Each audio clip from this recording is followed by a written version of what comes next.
Hey everyone, I'm Dan from JazzComposersPresent.com, an online space where composers, musicians, and listeners come together to celebrate the music we love. I'm joined today by John Hollenbeck, 6-time Grammy-nominated composer, arranger, drummer, founder of the Claudia Quintet and George, and professor at McGill University in Montreal, Canada. John is here to discuss composing using recorded speech. Thanks, Dan. So yeah, why work with recorded speech? I think there's many reasons to work with recorded speech. It's a great way to learn a new rhythmic language, and that language is coming from the human voice. It's a great way to connect to real people, the people who give speeches and for recorded content. It's very meaningful, inspiring, for me, very emotional. And I think listeners connect to this emotion in a new way because you're turning something that's kind of speech and just language into music. There's many ways to do this as a composer, different ways you can interact with the recorded speech. But one of the things that I want to point out, the best thing is that recorded speech gives you pitch, it gives you rhythm, it gives you form, and it gives you emotion. My first attempt at this was when I was a student. I found this record of the Drum Major Instinct, which is Dr. Martin Luther King's last sermon. I recorded it many years on my first recording session as a leader, an album called No Images, with trombonists Ray Anderson, Dave Taylor, and Tim Sessions. The piece was intended to be performed in dark, so there's not much notated music, and I gave everybody audio recording of the sermon and text of the sermon, and basically tried just to get them to listen to it a lot so they could understand the phrasing. They really knew the phrasing, they knew the spaces, and they knew the meaning behind the words. So that made it possible for us to interact freely with the recorded speech. So here's a short example of the Drum Major Instinct. Somebody doesn't bring an end to this suicidal thrust that we see in the world. None of us are going to be around. Because somebody's going to make the mistake through our senseless blunderings, dropping a nuclear bomb somewhere, and then another one is going to drop. Don't let anybody fool you. This can happen within a matter of seconds. They have 20 megaton bombs in Russia right now that can destroy a city as big as New York in 3 seconds with everybody wiped away in every building. And we can do the same thing to Russian China. 35 years later, I still get chills listening to that, listening to his voice and the power and the emotion. Yeah, many years ago, I found this video of FDR, our 32nd president, from a speech that he gave. Very great speech where he kind of spells it out what candidates say to get elected versus the truth and reality. So I transcribed that speech and created a piece around it for the Claudia Quintet for a recording called September. And this excerpt shows an example of treating recorded speech, as a musical element, very similar to like a lead vocal line that I'm, accompanying with harmonizing it. The pitch and the rhythm of the speech, drive the harmony, drive the rhythmic choices. And my intention with the accompaniment is to uplift, highlight, and deepen the emotion of the speech. Just turn them over to us. We will do all of them. We will do more of them. We will do them better. And most important of all, the doing of them will not cost anybody anything. In 2011, I was commissioned to do an album with the Claudia Quintet based on Kenneth Patchen poems for his centennial. And Kurt Elling recorded spoken word versions of many of the poems. And then I wrote music around those recorded versions. So I was able to take advantage of his incredible voice and great phrasing.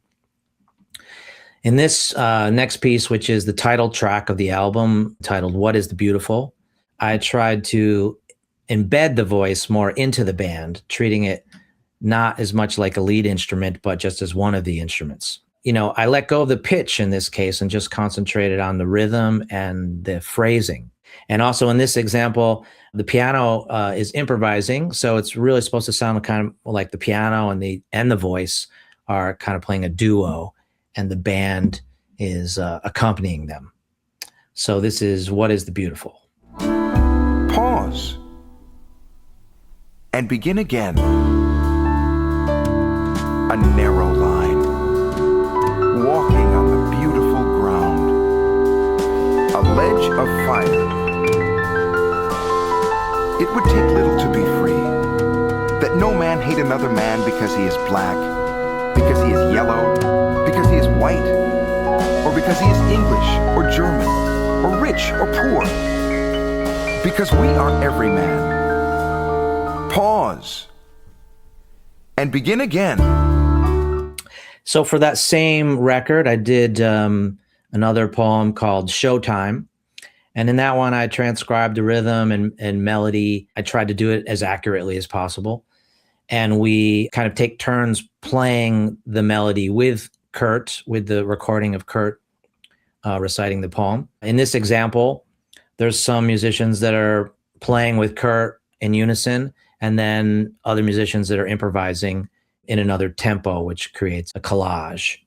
So the challenge here is to try to make the recorded speech sound just like part of the band and even kind of sound improvised by what we're playing around it. So this is Showtime. Showtime. Soon it will. Soon it will. Soon it will be showtime again.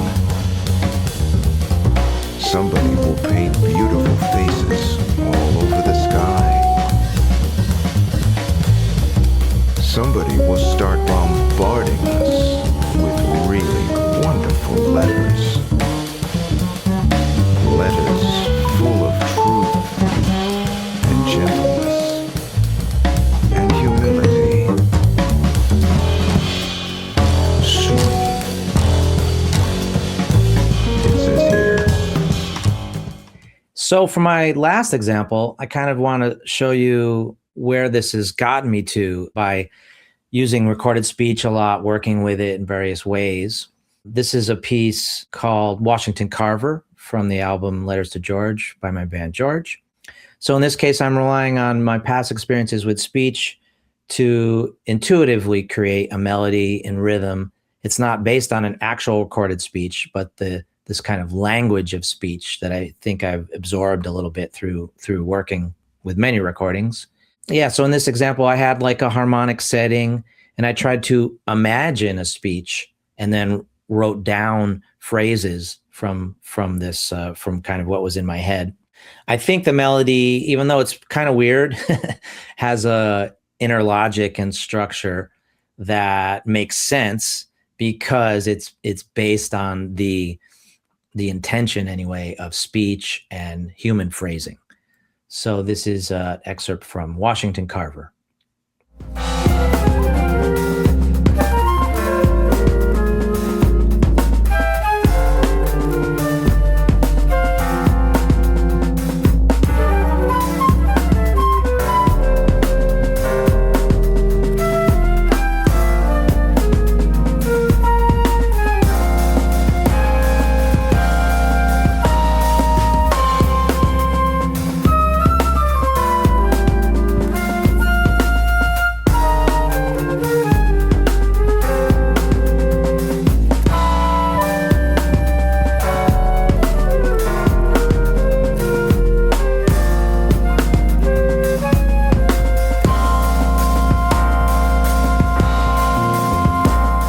That's it for today for my examples, but I wanted to mention, a lot of composers that I love who have done this, Hermeto Pascual, Steve Reich, Jason Moran, Paul Lansky.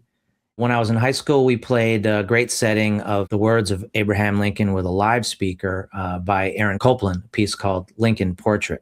Yeah, and you can listen to the rest of all this music on Bandcamp. The FDR piece is also as a video on YouTube. But just to sum up, there's a lot of different levels of interaction with recorded speech, different ways to notate or not notate. You can use speech as a way to pay tribute to someone or get to know someone through their voice and their phrasing and their feelings. And lastly, you can build a composition with recorded speech because it's giving you all the elements you need for a composition: rhythm, pitch, form, and of course, emotion. So that's it for me today. Thanks a lot. Have fun. Thanks for watching today's mini lesson. Be sure to like, share, and subscribe. Drop any questions, comments, or suggestions for future videos down below. To watch our full-length events and participate in live Q&As with our presenting artists, head to jazzcomposerspresent.com. Thanks, and we'll see you next time.